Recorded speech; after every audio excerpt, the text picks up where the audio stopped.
Hello అండి. ఇప్పుడు మనం ఇన్‌స్టంట్ ఇడ్లీ చేసుకోబోతున్నాం. నేనైతే ఎంటీఆర్ ఇన్‌స్టంట్ ఇడ్లీ రవ్వతో చేసుకుంటున్నాను. ఇది ఏ సూపర్ మార్కెట్స్‌లో అయినా దొరుకుతుంది.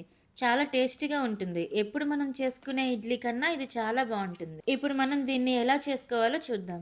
ముందుగా ఒక కప్పు రవ్వ తీసుకోవాలి. దీంట్లో మనం సాల్ట్ కూడా వేయాల్సిన అవసరం లేదు. ఎందుకంటే అన్నీ ఇందులోనే ఉంటాయి. ఇప్పుడు పెరుగు హాఫ్ కప్ ఇందులో వేసుకొని బాగా కలుపుకోవాలి. మళ్ళీ ఇందులో 1 కప్ పెరుగు వేసుకోవాలి. 1 కప్ రవ్వకి 1 ½ కప్ పెరుగు వేసుకోవాలి. ఇలా కొలతలో వేసుకోవాలి. అప్పుడే ఇడ్లీలు మనకి చాలా మెత్తగా వస్తాయి. దీన్ని బాగా ఇలా కలుపుకోవాలి. ఒక 2 నిమిషాలు పక్కన పెట్టుకుందాం. ఇప్పుడు ఇడ్లీ పాత్రలో కొంచెం ఆయిల్ వేసుకోవాలి. అప్పుడు ఇడ్లీ బాగా వస్తుంది. ఇప్పుడు జీడిపప్పు ఇలా పెట్టుకుంటే చాలా టేస్టీగా ఉంటుంది. ఒకవేళ మీ దగ్గర లేకపోయినా పర్లేదు.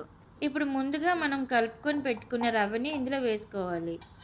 ఇప్పుడు ఇడ్లీ పాత్రలో ఈ గ్లాస్‌తో 1:30 గ్లాస్ వాటర్ వేసుకొని ఈ ప్లేట్స్‌ని పాత్రలో పెట్టుకోవాలి. ఇప్పుడు మూత పెట్టి ఒక 10 నిమిషాలు ఉడికించాలి.